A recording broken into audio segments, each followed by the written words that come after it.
My former spouse engaged in credit card fraud using my mother's identity, which led to me gaining sole custody of our children and relocating to another state.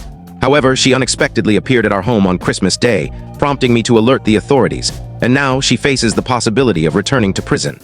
Last year, my wife and I finalized our divorce after her arrest for felony credit card fraud. She ultimately pleaded guilty to a reduced charge. Despite being a devoted mother to our two boys, aged 5 and 3, she had opened credit accounts in my mother's name to fund unknown expenses, shattering my trust. I work full-time and earn a comfortable living, but nothing lavish. I was completely unaware of her actions until law enforcement arrived at our home with a warrant, arresting her and seizing 2 laptops as evidence. Once I learned the full extent of her actions, I promptly filed for divorce. Although she was a criminal, she had been a caring parent.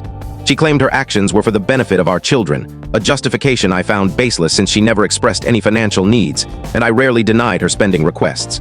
I retained a skilled attorney and sought full custody of our sons. My ex pleaded with me to reconsider, insisting she couldn't lose her children, but with a potential year-long jail sentence looming, her lawyer's arguments failed to persuade the judge, who granted her only supervised visitation rights.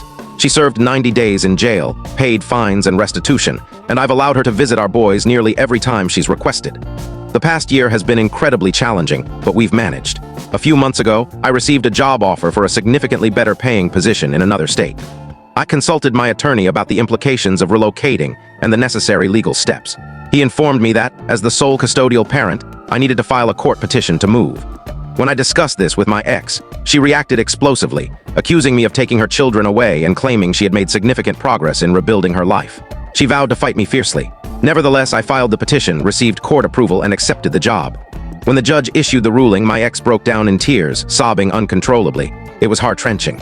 Intellectually, I believe I'm making the right choice for my sons, who are young enough that the move shouldn't be overly disruptive. Still, I recognize their lives have already been upended, and this adds further upheaval. My ex is struggling emotionally.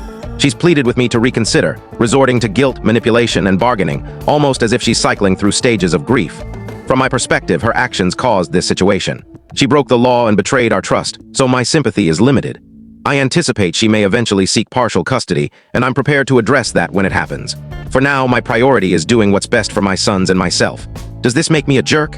Edit. Thank you to everyone who responded, including those who called me heartless for separating my sons from their mother. Your feedback has given me valuable perspective. To clarify some common questions from my original post, we lived in a small community where news of my ex's crime spread quickly, appearing in local papers. People give me odd looks in public, and my sons have been excluded from social events like birthday parties. I don't want them to face bullying at school over their mothers. I can't tell you the full story in short. To watch the full story, click the related link below.